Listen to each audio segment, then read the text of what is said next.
will Israel respond? That is the question that the world is asking as Israel plans its response to Iran's unprecedented aerial attack just days ago.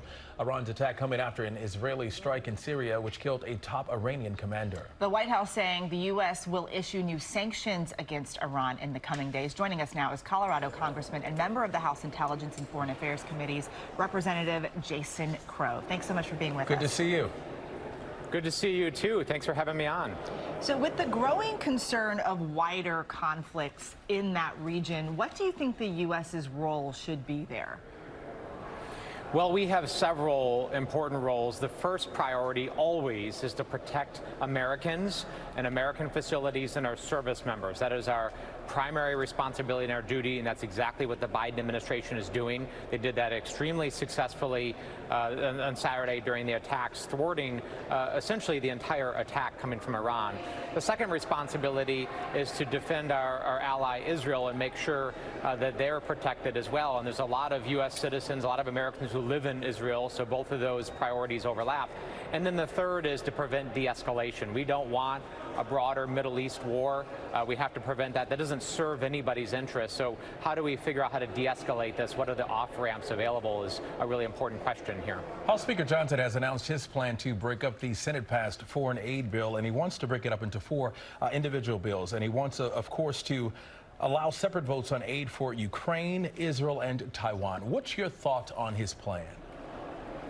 Well, my thought is we need to get this done yesterday, right? The Ukrainians are fighting, they're dying, they're doing incredibly brave and courageous things. I actually just did a FaceTime yesterday with a bunch of Ukrainian special forces in a bunker fighting on the front lines, and they told me they're almost out of ammunition. They're going to have to pull back because they don't have ammunition anymore. So we have to do this. This is in America's self-interest, our national security interest to get this done.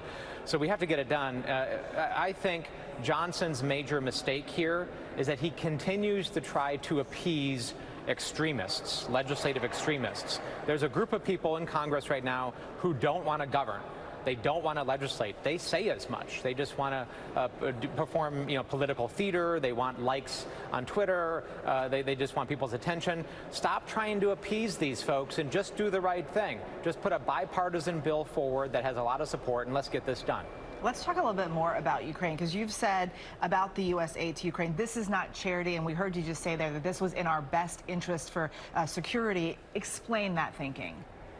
Yeah, so there's a number of American interests here. Number one is our economic interests. So Europe is our largest trading partner. We have U.S. companies, we have direct economic ties. Many states do tremendous amounts of trade with Europe. So we have to make sure that Europe is safe and prosperous and stable. And if the European continent is at war, that's bad for our businesses, that's bad for our economy. Number two, Ukraine is the producer of a lot of grain and wheat. It's often called the breadbasket of Europe and of the world.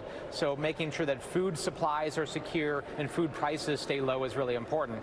Number three, there's hundreds of thousands of Americans who live and do business in Europe. There's 83,000 U.S. service members stationed in Europe now, so protecting those Americans as well. And number four, standing by democracies, making sure that democracies are strong and the freedom-loving people of the world can stand together is really important. There is a motion right now to remove Speaker Johnson, and the second Republican, Congressman Thomas Massie of Kentucky, has announced his intention to co-sponsor that motion. Speaker Johnson has said he will not resign. So what's your reaction to this attempt? My reaction is people just need to get on board and we need to govern, right? Stop playing political games. Stop trying to oust people just because you disagree with them and remove them from their positions. Listen, this is what this place is about, right? Capitol Hill is about having debates, arriving at better solutions, figuring out something that everybody can live with. And when you have a compromise, nobody's perfectly happy. People that have this mentality that, it's my way or the highway, I want all or nothing.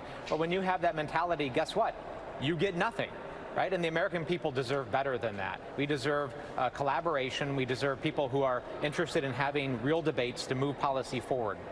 Colorado Congressman Jason Crow, thank you so much for being with us. Thank you.